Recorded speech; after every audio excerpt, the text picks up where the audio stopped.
Amen. Après le baptême, c'est une très bonne question. Parce que j'en parlais même l'autre jour. Certaines personnes pensent que c'est un peu comme les pharisiens.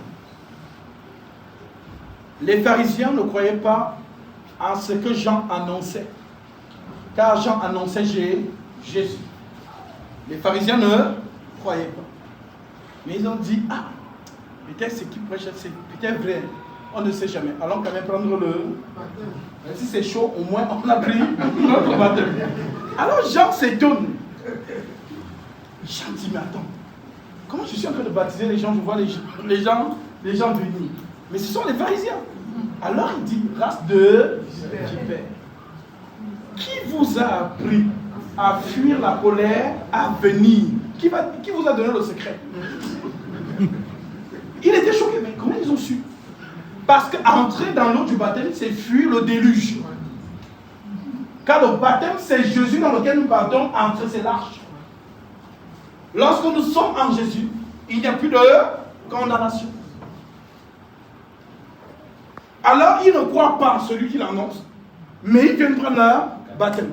Donc, il y a beaucoup dans cet état d'esprit qui viennent prendre le baptême juste pour dire, ah, si l'affaire là est vraie. Au cas où. Au cas où. On ne sait jamais. Donc ça là, ce n'est pas la foi. On dit la foi est une ferme à...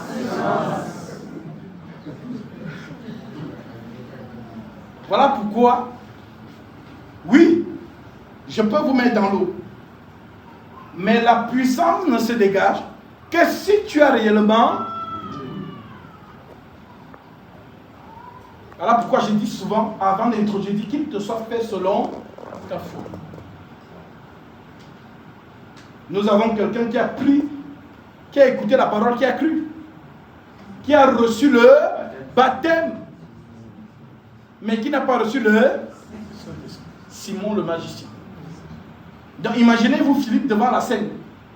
Il a prêché à Samarie. Simon a cru, il a pris son baptême. Mais quand Pierre arrive, l'Esprit Saint révèle que c'est un fils de la perdition. En d'autres termes, il n'a pas pris son baptême parce qu'il a cru en réalité.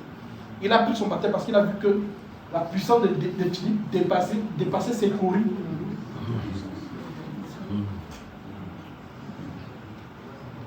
Donc, toutes mes choses de magie là, c'est sûr qu'il a aussi des choses magiques. Je veux qu'il me donne ça. Et pourtant, Philippe exerçait pas l'autorité du Christ, qui est la supériorité de la puissance. Voilà pourquoi il a pris son baptême. Et il manifeste d'acheter le Saint-Esprit. Car il dit aux apôtres, accordez-moi aussi ce pouvoir. Il va acheter. Donc,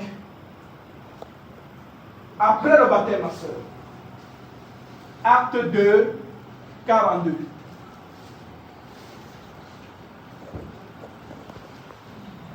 L'Écriture dit,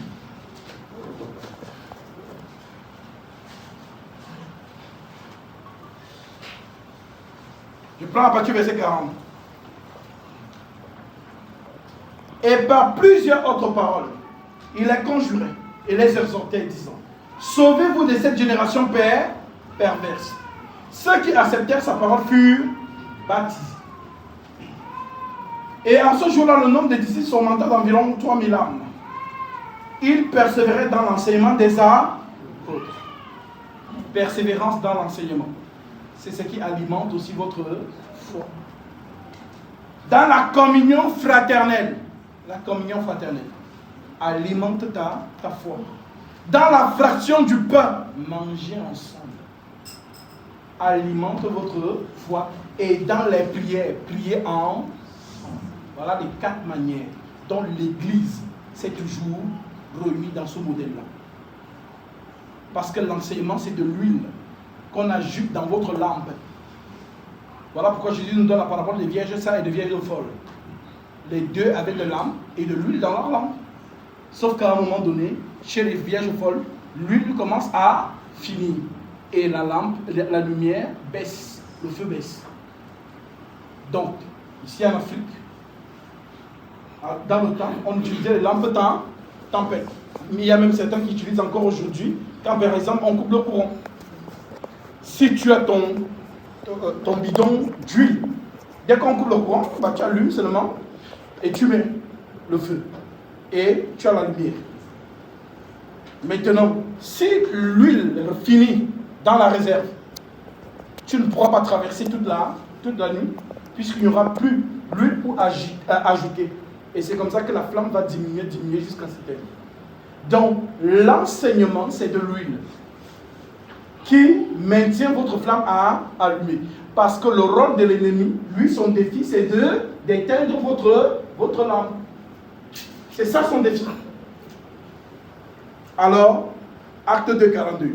Persévérance dans les enseignements.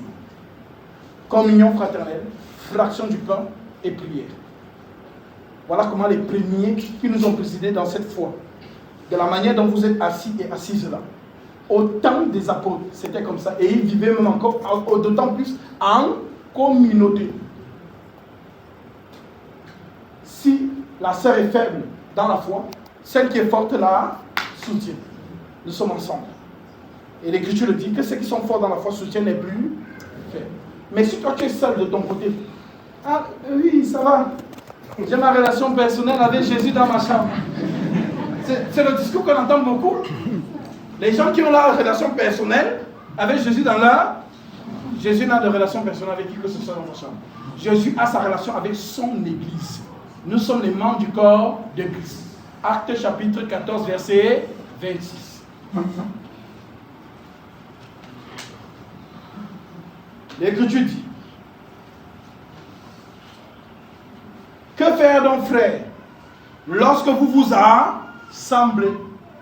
Les uns ou les autres parmi vous ont-ils un cantique, une instruction, une révélation, une langue, une interprétation? Que tout se fasse pour l'édification. En est-il qui parle en langue, que deux ou trois ou plus parlent, chacun à son tour, et que quelqu'un est... S'il n'y a pas d'interprète, qu'on se taise dans l'église et qu'on parle à soi-même et à... Voilà comment on se réunit dans le culte des saints. Alors, je suis venu au Togo.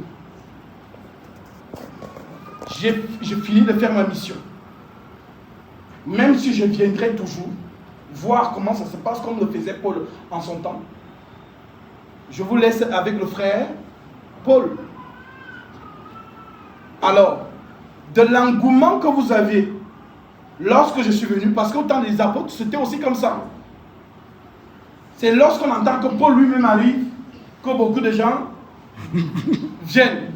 Mais quand Paul part, comment mon frère? Non, ça va, je suis là.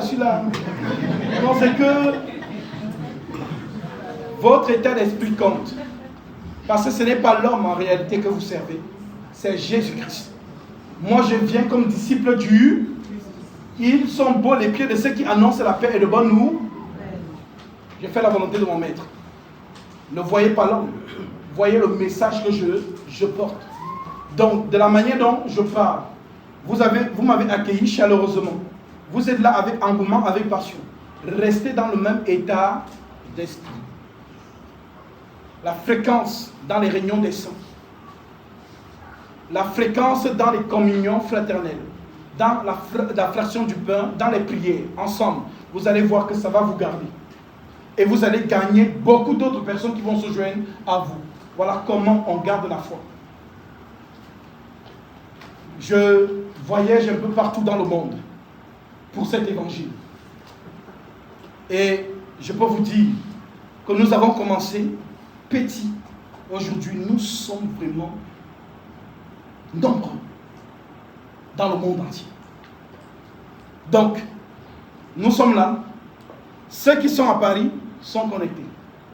Ceux qui sont en Australie, aux États-Unis, au Cap, partout, nous sommes un seul corps, une seule église. Alors, ceux qui sont avec moi à Paris, nous sommes sur place et nous multiplions ces choses. La communion fraternelle. quand nous pouvons nous voir en présentiel. Maintenant, nous avons aussi Google Meet qui nous permet que vous tous ici, vous puissiez assister dans les réunions. Au temps des apôtres, ils n'avaient pas ça. Ils n'avaient pas iPhone 15. S'ils avaient ces moyens à l'époque, c'est que les cultes se passaient, tous étaient comme, c'est que chacun attend le lien. Ils n'ont pas encore envoyé le lien. Parce qu'on dit qu'ils reçurent la parole avec beaucoup d'empressement. Parfois, quand je fais 2 ou 3 jours sans faire de live sur TikTok. Allô? Ah, Gatsby. Non, c'était juste pour te saluer. Comment tu vas? Ah oui. Ah, hier, on n'a pas eu le meeting.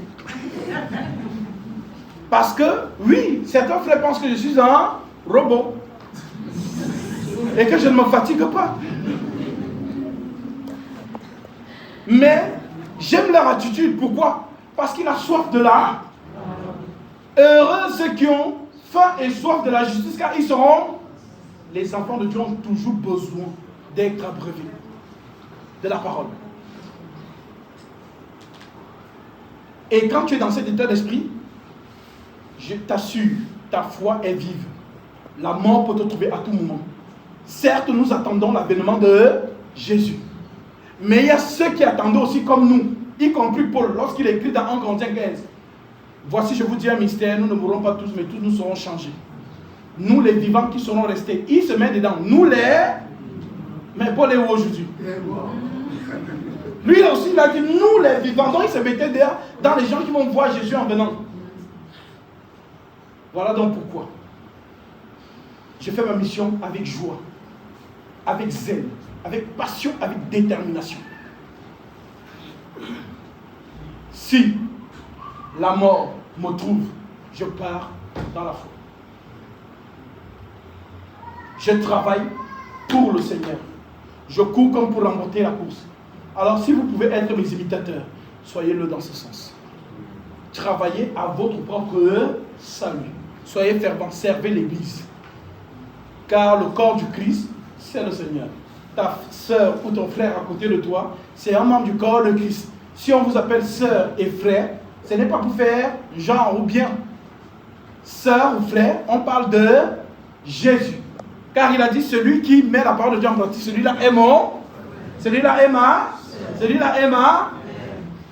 Alors, oui, restez vraiment dans cet engouement. Restez dans cette chaleur. Et vous conserverez la foi. Et si, comme notre frère nous a quitté, le frère Maïga, de la manière dont vous m'accueillez ici au Togo, c'est comme ça qu'il m'accueillait beaucoup en Côte d'Ivoire. Il était fervent dans la foi. Il est parti sans être malade. Oh non, il avait mal de tête là et tout. Le Seigneur a pris son enfant. Il est parti, comme ça. Mais dans la plénitude de la... Alors nous aussi, on peut partir de la même manière. Mais si Jésus revient là, pendant que nous sommes en train de baptiser, gloire à Dieu, nous sommes la génération non pour la prophétiser. Voici, je vous dis un mystère, nous ne mourrons pas, mais tous nous serons changés. Alors vraiment, voilà de quelle manière, ma soeur, il faut garder la foi. Comme la vie des premiers disciples. Vivons beaucoup en communauté. Multiplier cela. Oui, c'est vrai. Nous sommes dans une génération qui nous accable de factures. On doit travailler pour manger. Et c'est une recommandation doctrinale. Que celui qui ne travaille pas ne mange pas aussi. Et Paul recommande aux frères de travailler et qu'on ne vive pas dans la paresse. Alors, oui, tu peux avoir un travail. Mais privilégiez aussi les réunions des saints. Vous pouvez vous concerter.